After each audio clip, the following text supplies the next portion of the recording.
네. 그런데 거기서 현대 수행원들이 부분 좀 민간인들에게 폭행을 했다라는 보도가 나오는데 유감 표시 잠깐 하시면은 좋을 것 같습니다.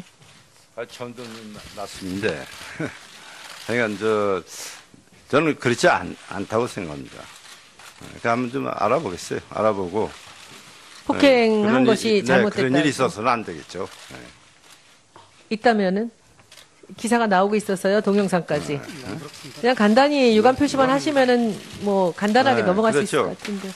그래서 어떻게 그냥 사람도 많고 지금 부딪히게 되면 먼저 자기에서 사실 사과를 드려야죠. 네. 그게 됐습니다. 당연한 일이죠. 네. 네. 저는 두 번째 질의에서 삼성물산 제일모직의 합병에 반대 의견을 냈던 국내 증권사 대표가 이 반대 의견을 냈다라는 이유로 불이익을 당한 이 사례에 대해서 국민 여러분들께 알려드리고자 합니다. 지금 이 자리에는 당시 국내 증권사 대표였던 그 당사자의 증언을 들으려고 참고인으로 한화증권 전 주진영 대표가 나와 있습니다. 질문을 하겠습니다. 삼성물산 제일모직 합병 당시 국내 증권사 중 유일하게 합병 반대 의견을 내신 걸로 알고 있습니다. 왜 반대하셨습니까? 당시 처음 그 보도가 나왔을 때는 해도 좀 너무 심하다.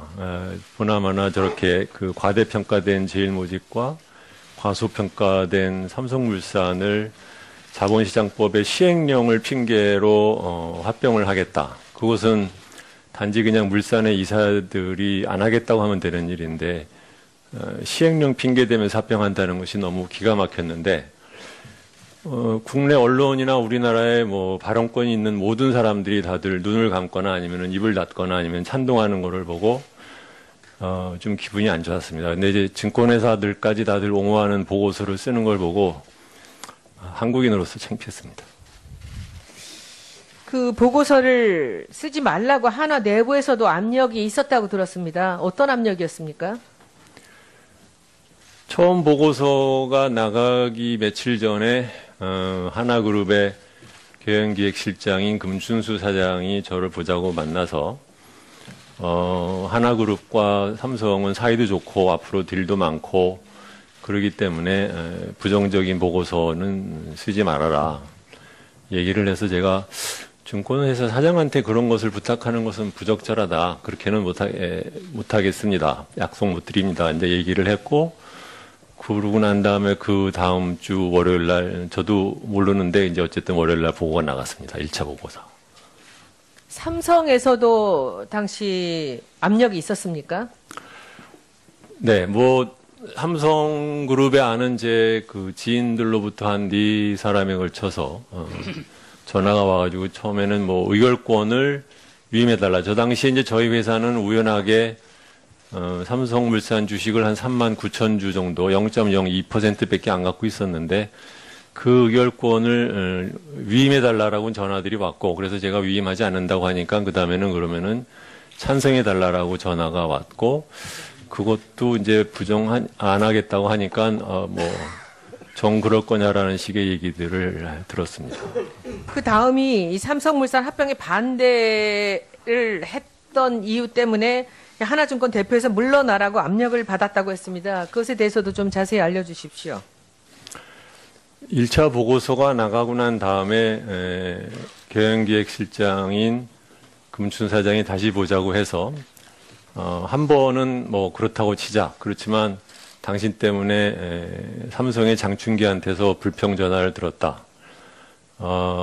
다시는 더 이상 쓰지 않겠다는 약속을 하라는 말을 계속해서 저한테 얘기를 했고 저는 그 약속은 못 드리겠다라고 했습니다.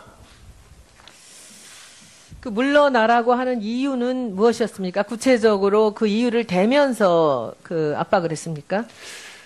2차 보고서가 나가고 난 다음에 며칠 후에 삼성생명 당시 대표 이사였던 김현배 부회장께서 직접 그날 아침에 전화를 하시더니 급하게 오셔가지고 두 번째 보고서 나간 것 때문에 구조본에서 굉장히 기분이 격앙돼 있다. 이렇게 되면은 주사장이 물러나야 될 거다. 그래서 제가 먼저 사임할 일은 없으니 만약에 물러나게 하고 싶으면 법적인 절차대로 하십시오. 그렇게 얘기를 했습니다. 그런데 주식도 얼마 안 됐다면서 왜 한화에서는 이렇게 그 일에 대해서 예민하게 반응을 했을까요? 하나그룹에서는 이제 뭐 우리나라 그 재벌들이 다 그렇지만 기본적으로 일종의 이제 조직 폭력배들이 운영하는 방식과 똑같아서 일단 누구라도 한마디 말을 거역하면은 그거를 확실하게 응징을 해야 다른 사람들이 말을 따라간다고 생각하는 그런 논리가 있을 거라고 생각을 합니다. 그래서 이제 물러나야 할 이유를 한사코 말하지 않으면서도 이제 그 나갈 수도 있다라고 할 때 어떻게 하셨습니까?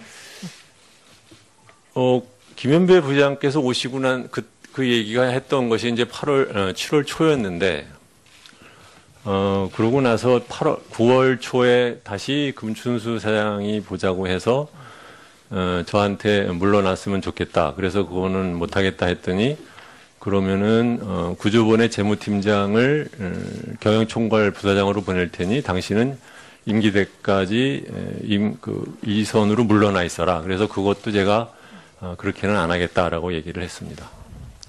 이제 마지막 질문은 김상조 교수님께 한번 해보겠습니다. 김 교수님은 그 분쟁에 대해서 당시 경향신문에 칼럼을 쓰셨습니다.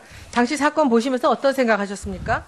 이 합병이 승계와 무관하다는 이재용 증인의 답변에 대해서도 동의하십니까? 간단하게 설명 좀 해주시면 좋겠습니다. 예, 하나그룹에서 참모 조직이 이제 경영기획실인데요. 삼성그룹의 미래전략실과 같은 역할을 하고 있다고 보시면 됩니다. 거기 실장을 하고 있는 금춘수 씨가 주진영 사장에게 물러나라는 얘기를 했다라고 하는 것은 당연히 이것은 회장의 뜻이라고 볼 수밖에 없는 것이고요. 김승현 회장은 이 하나투자증권의 주식을 한 주도 갖고 있지 않을 뿐만 아니라 등기사도 아니었습니다. 그런 분이 상장회사에서 주주의 뜻에 의해서 뽑힌 사장을 물러나라고 이렇게 일방적으로 지시하는 것은 우리나라 기업들의 지배구조가 얼마나 엉망인가라고 하는 것을 보여주는 것이라고 생각을 합니다. 또 한편 삼성물산과 제일모직의 합병이 갖는 의미를 간단하게만 설명을 드리면 제일모직은 과거에 삼성 에벌랜드였습니다. 이름이 바뀐 것이죠. 따라서 이재용 부회장이 갖고 있는 재산의 거의 대부분을 그 제일모직의 주식으로 갖고 있었고요. 삼성과 물산은 삼성전자와 삼성생명의 주식을 많이 갖고 있는 그룹의 지주회사였습니다. 따라서 이 두 회사의 합병은 이재용 부회장의 어떤 재산을 그룹 전체의 사실상 지주회사의 주식으로 바꾸는 삼성그룹의 3세 승계 과정의 완성지는 아니지만 거기로 가기 위한 굉장히 중요한 어떤 과정이었다고 생각이 됩니다. 예.